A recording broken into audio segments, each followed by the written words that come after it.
It was an American nurse's sensitivity to an antiseptic that led to the development of medical rubber gloves. The year was 1890, and the hospital was Johns Hopkins in Baltimore. Sympathetic to the nurse's plight, the chief of surgery asked a rubber company to develop protective gloves. Around the world, healing hands wear rubber gloves to stop the spread of germs and save lives. To make them, they need a lot of hands, the kind made from ceramic or aluminum. They'll serve as molds. First, they need to remove residue from the last rubber glove production. So they do a thorough washing in soapy water.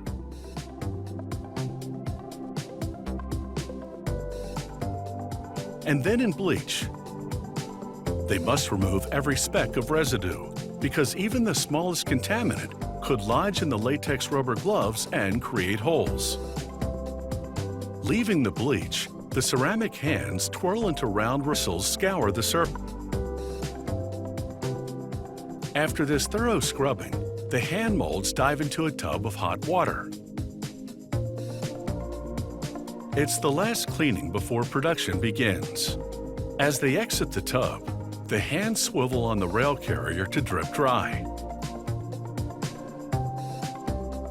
Still slightly damp and spinning, the hand molds head into a chemical bath, which forms a film on the surface. It's a critical coating because liquid rubber won't adhere to bare ceramic, but it will to this substance. The ceramic molds now reach into warm liquid rubber, which has been enhanced for extra strength.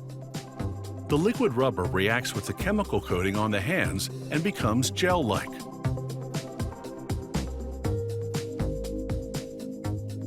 Coated with the rubber gel, the hands spin to shake off any drops as they head into an oven.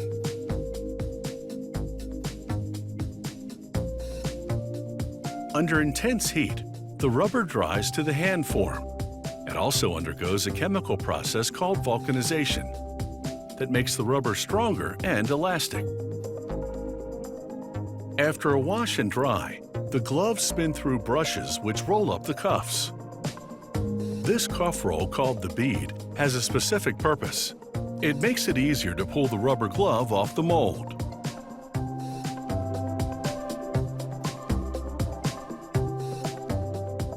Workers grab the gloves by the beads to peel them off the ceramic forms.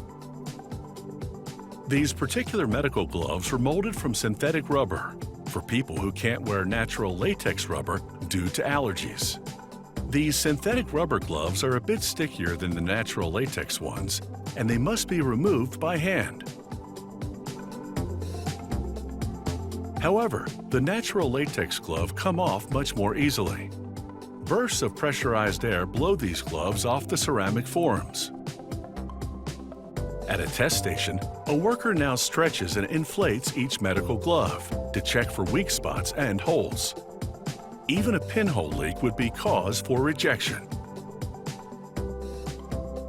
Next, they take a sample glove from every batch and pump water into it, again checking for leaks. If the sample glove is watertight, they approve the entire batch for shipment. They color-code gloves for strength. These orange cleaning gloves are thick and reusable. Others, like the medical gloves, are for limited use and disposable.